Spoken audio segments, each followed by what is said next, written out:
I want to share with you guys a way to ensure that a courthouse has documented what you've experienced without even having to go to court. There's this thing, fellow TIs, that's referred to as an affidavit of truth. If you've been targeted and you've gone to police, you've mentioned the tag, what the person's doing, but they try to conceal evidence of your targeting. They omit the tags, they redact the report. You can go to your county recorder's office. In some counties, it may be referred to as their clerk of court. They may have a division there, a small little area where you have to go and pay $10, $20. You want to make sure you get the document certified. You want to make sure it's notarized before you go there, unless they have a notary there. So this document, this affidavit of truth, will help you if you ever relocate. Because if you relocate and you experience the same exact things again, well, it's going to look really bad. If you can prove that in every state, cops are omitting stuff from police reports, tags, names, they're supporting the targeting. They're supporting the outcome of these activities. So just go online, type up affidavit of truth. You can make your own. You can find a template online, and you can just fill it with a bunch of information concerning what you've experienced. Now, federal courthouses won't allow you to submit this, but county ones will. And some may be reluctant, but you can utilize their denial to even sue them. Yesterday, I had a really weird experience with a guy that parked his car in the emergency fire lane outside of a store that I was at. He didn't buy any products. He didn't look at any products. He stood at the exit of this liquor store. And the exact moment I exit, or I'm at the door, he looks at me and whistles one time. When I get to my car, he's still standing next to the door. And then when I drive off, he gets into his car. Here's what's really interesting, fellow TIs. I had another experience with another African-American male with an ex-U.S. Army background, which did the same exact thing to me at the same exact place. He comes into the place, he doesn't look at anything, he just stands at the exit. And then when I walk out, he walks out. I'm clearly buying stuff. I'm clearly getting change.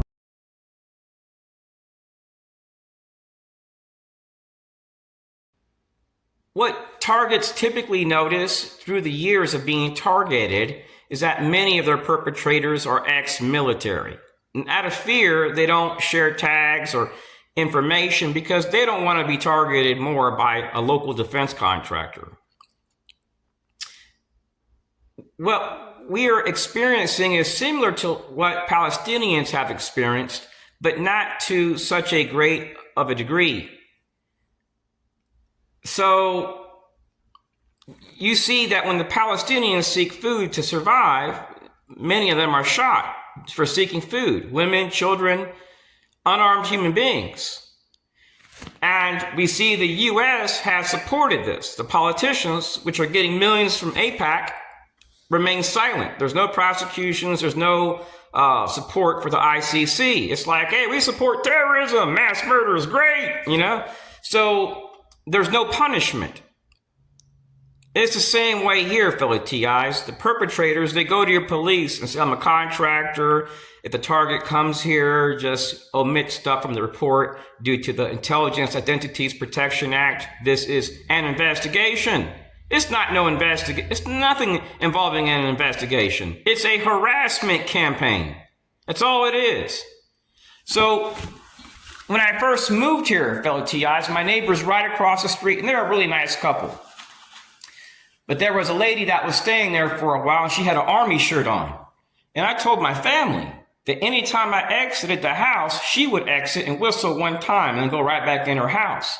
Then other neighbors started doing it. And then one day, a young kid had a car problem. His car broke down in front of my house. I took care of the problem. And then this kid confronts me one day and tells me that a veteran on his street is asking him to whistle anytime I'm seen. So I found out from running the guy's tag that he's a veteran, the guy that's doing this. And an elderly man had talked to him and spread a bunch of slander about me. He belongs to a local Masonic group and veterans group. So I'm seeing a pattern, fellow TIs. And what was really interesting is when my neighbor next door moved in, along with this one here, I started noticing they would drive to a house at the end of the street. People from the neighborhood would come to their house. But they told me when they moved here, they didn't know nobody. Here's what's really odd. None of my neighbors on this side have ever had one neighbor ever come and welcome them to the community. So all of a sudden, when this neighbor moves in, I'm cutting grass. Anytime he would see me or hear me cutting grass, he would come outside, he would put his head down and go, and then walk back into his house. He's not doing it no more, but he was doing it. So this week I went to a place in Orlando, Florida. I had myself a meal out there, one drink, and when I exited, I looked back, and there's a guy behind me, because I heard him whistle extremely loud, like a ball game type whistle. It shocked me. It made me wonder. See, the enemy does stuff like that to make you wonder. They try to gaslight you. So that way, when you hear somebody whistle, you assume it's a perp and you react and attack that person. Don't do that, fellow TIs. I have videos where they would come with cars with like circular logos, U.S. government tags. They would park next to me at a Vietnamese supermarket, and they would go down the aisle and whistle one time. Then they would go down another aisle and whistle at the very end of the aisle. So I would go down different aisles to buy products and put stuff in my cart. They would pass by me and whistle one time. Then when I got to the register, they'd whistle one time and then walk out of the store without buying anything and being there an entire hour or more while I'm shopping. Then they would even be seated in their car with a vehicle with no tag or a U.S. government tag or a tag that had logos, like military department logos in a circle. This was in our prior administration. It's really bizarre stuff, fellow TIs. And I've documented it for years. They would even bring these skits into classrooms to a point where teachers and classmates would ask them, how come every time the teacher asks Robert a question, you whistle one time? Then when I would run their backgrounds, I would find out they're ex-Army. Every time. When you're experiencing targeting, it's important that you understand that the people coming your way are not coming your way to protect you or your civil liberties. They're coming your way simply to annoy and harass you. That's their only thing. And a lot of these guys are ex-military. You notice a lot of them just show up your way just to make their presence known. It sounds sick, I know. That's what they do. It's what the FBI did to me when I lived in Texas, Albuquerque, New Mexico, Northwest Florida. They weren't there to stop crime or terrorism. They were just harassing me. I was going to them, asking them for help. And the entire time, they were just harassing me. I even reached out to the local FBI because I had documented one of the FBI field agents systematically harassing me and showing up upon arrival to a place. Even harassing me at a doctor's office lobby. So I reached out to the FBI and told them, look, can you guys please stop harassing me? I'm documenting what you're doing on video in the public, and I have proof you guys work at the local FBI field office in Austin, Texas. They're like, we'll stop harassing you. Then the crap keeps going on. So I wrote the FBI in Texas a cease to desist. You know what the FBI did? The FBI stated that those which were targeted were pretty much delusional, that we were dissidents, bad people. They put out this memo and sent it out to their fusion center partners. This was to promote narrative control. There's a road, I think it's called West Colonial Drive. It cuts all the way through Orlando. And if you take West Colonial Drive, it turns into SR50. It cuts through Clearmont, Florida, Groveland, Florida, Mascot, Maybell. It'll take you to the ocean. So sometimes I'll take long car drives. And I'll notice that when I stop at certain gas stations, I'll get treated differently. For a few years, it was like every other day I took a car drive. And I would go to the Van Fleet Trail, and I would stop at a 7-Eleven gas station on SR50. It's right across the street from the only Target in Clermont, Florida. And at that intersection is Lake Sumter Community College. It's a 2-story library. And I would go upstairs and I'd have weird encounters where these people wearing black suits would come in with elderly people or somebody that's active duty in the Army wearing an Army uniform. Now, there's no Army base in this area. So the exact moment I would stand up, this guy wearing a black suit would whistle so loud, the librarian in there would look around and I would tell him, it's not me. He would look at me, it's the guy right there. So after a while of living here, I started going out to places to have myself a drink on the weekends, and that librarian would show up, and we started chit-chatting, and I shared with him videos of this guy showing up at my house doing bizarre stuff. Neighbors walking up to me going, "Tss," that are ex-Army working at a small business opportunity center, Jewish people harassing me, and he told me, he says, look, when it happens, just let me know. So it kept happening over and over and over again. But I told him, if we call the cops, it's going to look stupid. Got a guy wearing a black suit, driving a black SUV, whistling every time I come in and when I stand up. I documented the same crap in Austin, Texas. And when I went to police, not over that, but over apparent stalking, they're like, oh, we don't want to make a report about this. These guys are above us. We don't want to deal with those types of people. So I was pretty much screwed. And when I moved here to Florida, I moved here to a rural area. If I ever move anywhere in the United States and I talk about harassment of neighbors, gas station clerks, doctors, understand that I'm probably dealing with the same clandestine group. There was a time where I would pass by Clermont, Florida, and I would go to this 7-Eleven gas station on SR50, right across from the road that goes to Lake Sumter Community College. And the lady there would run and grab the door. And her coworkers would ask her, why is she doing this? She would look at me and whistle one time or laugh in my face. And then I figured out what was going on because this guy that was harassing me at the school harassed me and my family. And he brought a group of people with him that all have a military background. So this would mean that the Joint Chiefs of Staff had to give the approval for active duty personnel to be there to harass my family. And it happened after the 3rd year of living here. One night my family was like, let's go out and have dinner. And these people, one of the guys walks right up to the table and goes, "Tss." And then when I pay for my bill, this guy that had showed up at the gas station, the school, shows up there with these people. So I asked this lady one day, I had a picture of this guy. And I said, you know this guy? She says, yeah, he calls before you come in. And he gives me a little something. Like, what does he give you? Money. She quit, fellow TIs, that same day. I went to that gas station 2 months ago. There was over 20 people in line. There was people all the way to the back of the freezer area. Something really weird happened, fellow TIs. One of the cashiers there gets out from behind the cashier. She walks up to me and says, sir, you're next. I was able to get my order rang and leave and skip that entire line. I haven't gone back there since. And what's really weird is there's a Target store right across the street, and I go there shopping with my mother and my sister, and a black lady, I think she's, at that year, I think it was like 2021, I think her car came up that she was a school teacher and a Kiwanis member. She walks up to me and tells her kid now. She keeps walking and the kid does an about face and whistles close to my face.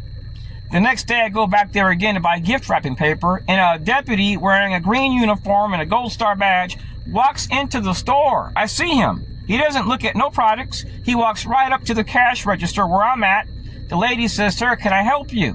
He says, no. And he's just looking at me. And anytime I shop there, 3 or 4 cars would be next to my family's vehicle and people would just be seated there. when I would go walking with family, the same car I was driving, somebody would pull up next to me with the same air freshener and with 2 pieces of paper on the right side of their dash. I would deliberately put 2 pieces of paper on the right side of my dash to see if any perps would park next to me in the same type of car, same air freshener. And I found out where the cars came from. It's from a government vendor, a massively large place that has a bunch of cars that get distributed to different places. And the people that were doing this had earpieces. They looked like agents. They had those curly spiral earpieces and no tag. And they were switching into cars. I utilized a little drone that I had practiced for 2 months because I lost 3 of them. And this one made it over.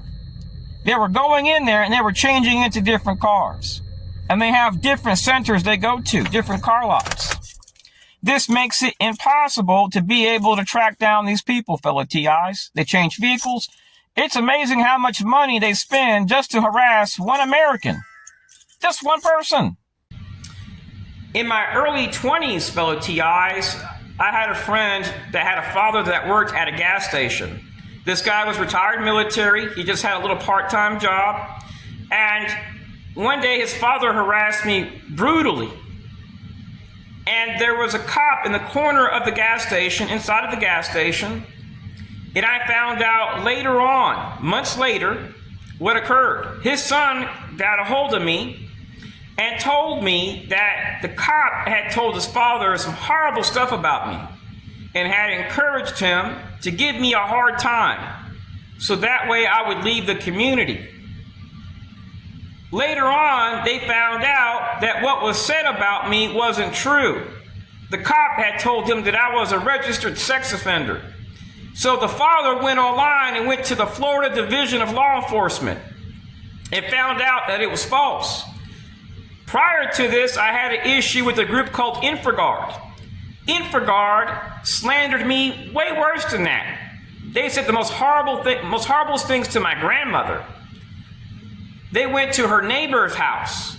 So they actually go into neighborhoods and they would arrive at places upon arrival.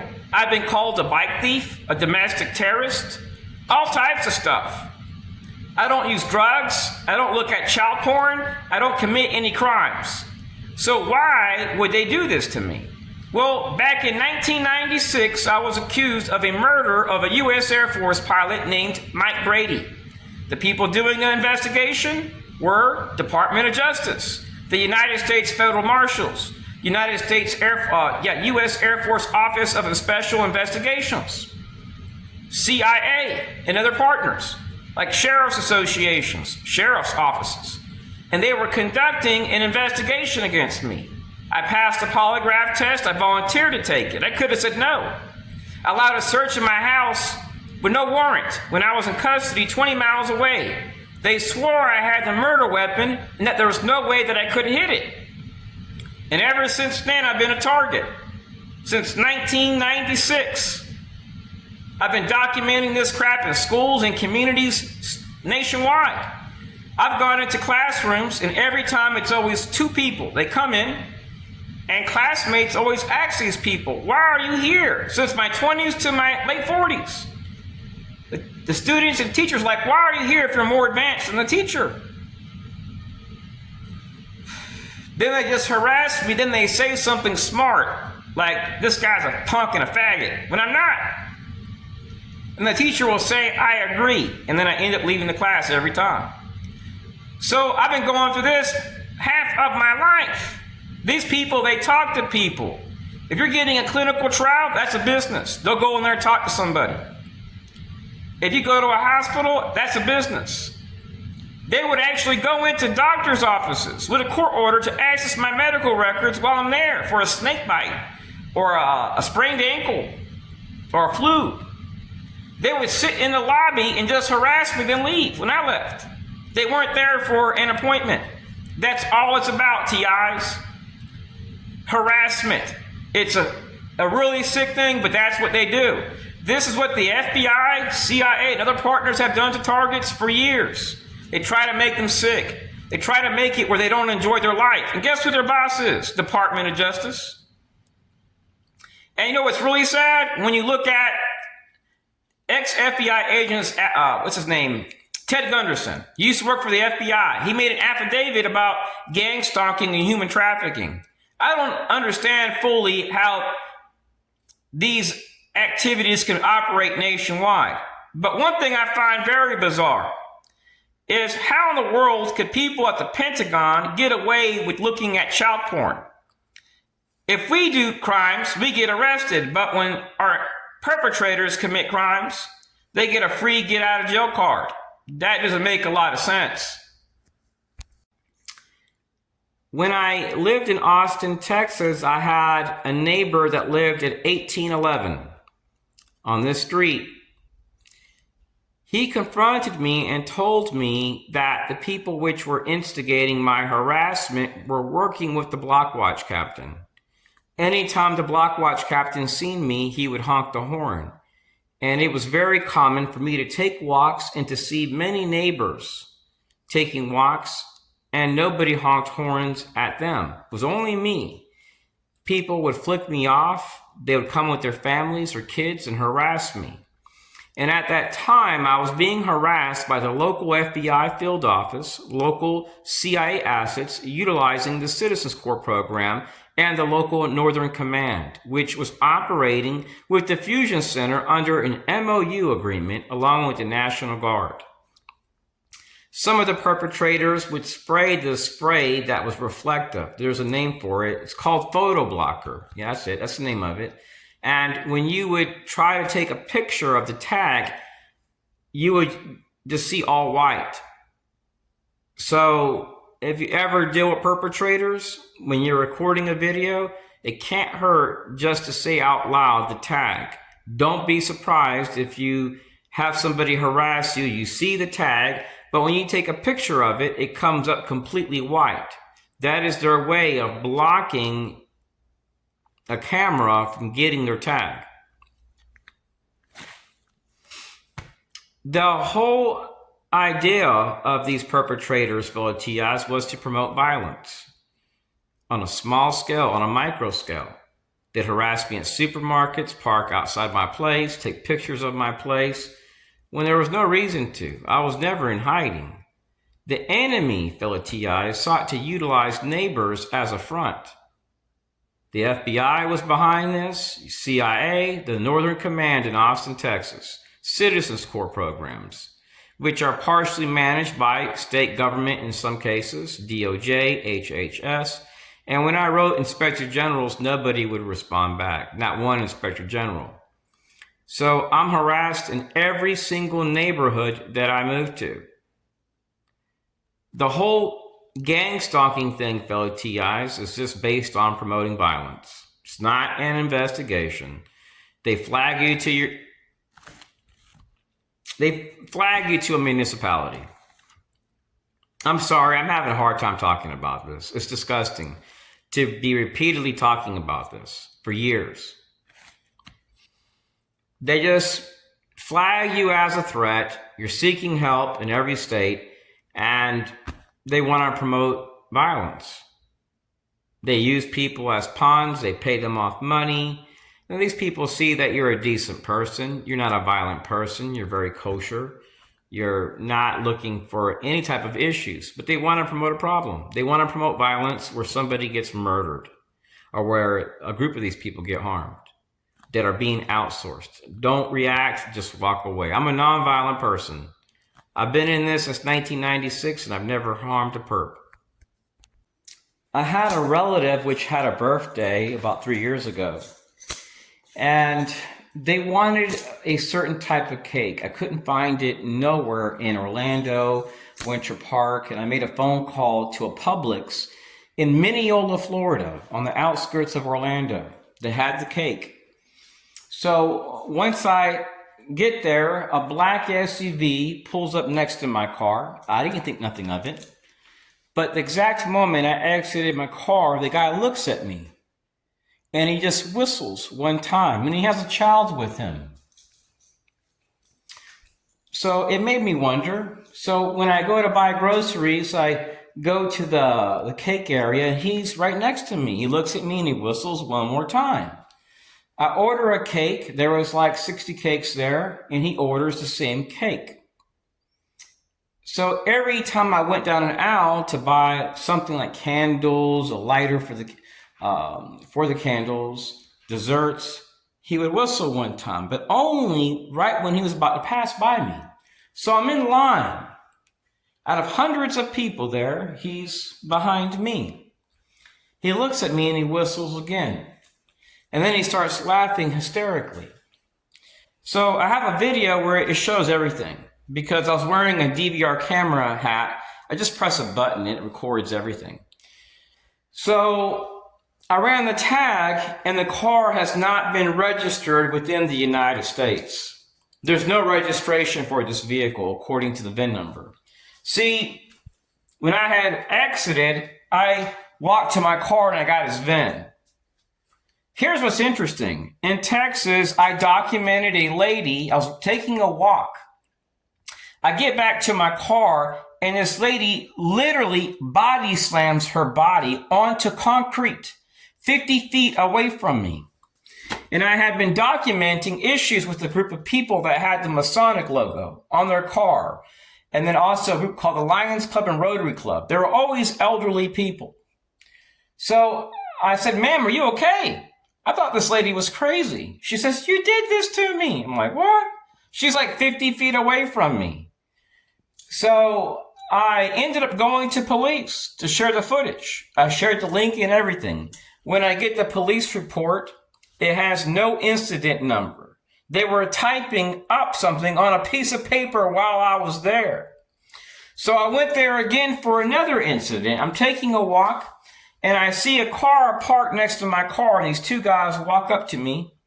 They look at me and then they walk back to their car. I felt uncomfortable. So I was only there for a few minutes and walked somewhere else. And they showed up where I was walking at. So I started walking out at the other side of the park and they walk along with me and they walk up a little bit. I felt uptight. I knew that something wasn't right. So I went back to my car and guess what happened? Within minutes, like within a minute, not minutes, I would say about a minute and a half, they walked back to their car.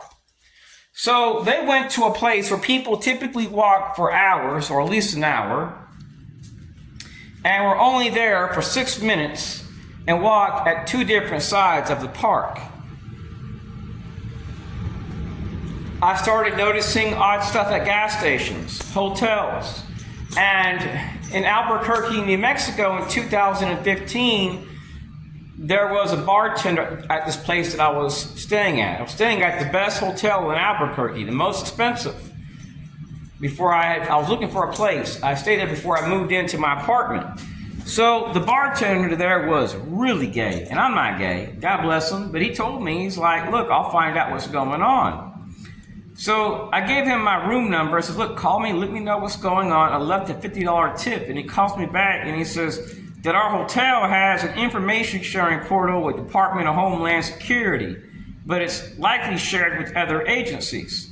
And he says the guys across from your apartment, they're ex-US Army. They're not Homeland Security. So when I get to my place, the carpet's really thick there. I'm not making no noise. I'm not on my phone. You couldn't even hear me walking. And the exact moment I'm getting close to my door, 5 doors open. It's like boom, boom, boom, boom, boom. I'm like, what? And these guys are all looking out simultaneously. So whoever was messing with me was tied to the government. And when I had moved there, I get harassed by somebody from Virginia. I get threatened the same day by somebody from Virginia. And I've shared videos about it on my channel called First Amendment to the United States Constitution. For some strange reason, I received death threats in Austin, Texas, concerning the channel. So I enlisted the channel and just shared a few videos on a very, very small channel called City of Austin Video Files. It may not show up because I am somewhat censored, so I'll place a link underneath this video so that way you can see some of my videos from other channels, from other states. I've been in this since 1996. Since 1996, I've been targeted. This video that I've made, fellow TIs, is just pretty much a way for me to vent. I'm nonviolent. I'm just sharing what I've experienced. The next two videos after this video are just going to show you guys what I've experienced on Facebook. It's where I've gone to for years to talk about my targeting. Bear with me one moment. My screen's a little blurry there, okay? So when I utilize Facebook, I chat with people that have experienced stuff like myself.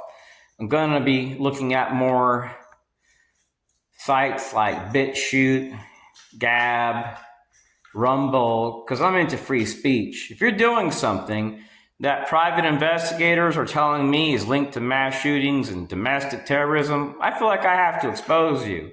Even if you are the CIA, even if you are a national security partner or DOD partner or ex-military and cisgender, transgender, diversity and inclusion partner involved in psychological operations, working as an 8A business vendor at a small business opportunity center funded by DOD. And if you're violating my rights, that means you'll violate other people's rights for a buck. So our enemies, fellow TIs, they just promote violence. They show up where your family's at, where they eat sometimes in some cases. They harass you in schools. They enroll into classrooms. They do the same exact things the eBay executives did to this one couple. Most of us remember that case. It was on TV nationwide. There was a CIA asset involved. Department of Justice is going to represent the CIA in any case. All these people, they sign non-disclosure agreements with national security clauses. They utilize leased vehicles from government vendors that lease vehicles specifically to government contractors and government agencies, leaving no paper trail. Cops, well, the majority are good people due to the Intelligence Identities Protection Act. By law, they have to redact the forms, and in some cases, they're even paid off because there are groups like Citizens Corps are on par with the CIA. Not all of them are corrupt, but some of them are.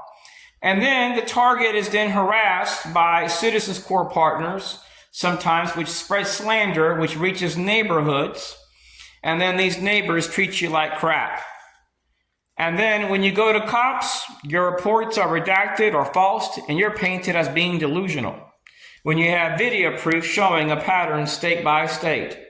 Essentially, this activity is based on psychological operations causing trauma. It's based on destroying your life, neutralization. It's based on the same things that our people are paying government entities to investigate, to protect us from. Who would have thought that the only national security threat we face, fellow TIs, are people that are in everybody's freaking business? They're on bases, spying on our phones, looking at our browsing history. They're out here messing with us that are targeted. And if you don't want to be targeted, be like a little girl. Keep your mouth shut. And nobody will harass you. But once you speak the truth, or once you've been accused of something and they can't figure out who was responsible, they'll come after you. And they'll try to destroy your life. But when you look at what these people do, it's really way worse. The only thing I've done is ask for help. But when these people commit crimes, there's no punishment. Hello, TIs. I want to share with you guys some weird stuff here. I started this little group on Facebook. Check this out. So if I try to share a link, guess what happens? If I press post, it'll just show the link. So if I press H1, watch this. It'll eventually refresh where it'll show my video. So I've been posting and wondering why I'm just able to share a link. And I'll only post this video, like a link, one time in a group. I won't post it more than once. So when I seen that, it made me wonder, And then if I post, check this out. I've talked to friends that I've known for years in different groups. And if I post in a group, bear with me one moment. Let's say I post in this group called gang stalking. I shared a post there a little while ago. What happens is it'll go to pending. And most TI groups, there's not an administrator approving every post. China's new drone is the size of a mosquito. You have people, fellow TIs, in our groups that have no followers, no posts, and they're able to comment and use the groups, but I can't. So it's kind of like a harassment campaign I'm experiencing through Facebook. I may have to cut down on using it because I can't really use it the way I want.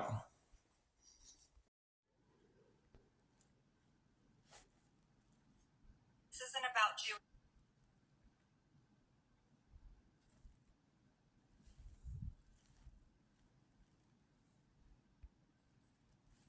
I have my screen recorder app on, and as you can see, when I try to reply to this guy, there's no way I can get the text where I need to get it. Jewish people. This never happens on any post. Look, there's no way I can. I'm trying to reply back to this guy named Kevin Beck. Yeah, Kevin Beck. Check that out. Now, I can't reply to this guy named Kevin Beck on This isn't about Jewish people. Congressman This is about Ms. the government Green's of Israel. page. This is really weird. So I'm going to use a notepad and type up my message and try to squeeze it in there. Now I can't even get to my screen recorder. Look at that.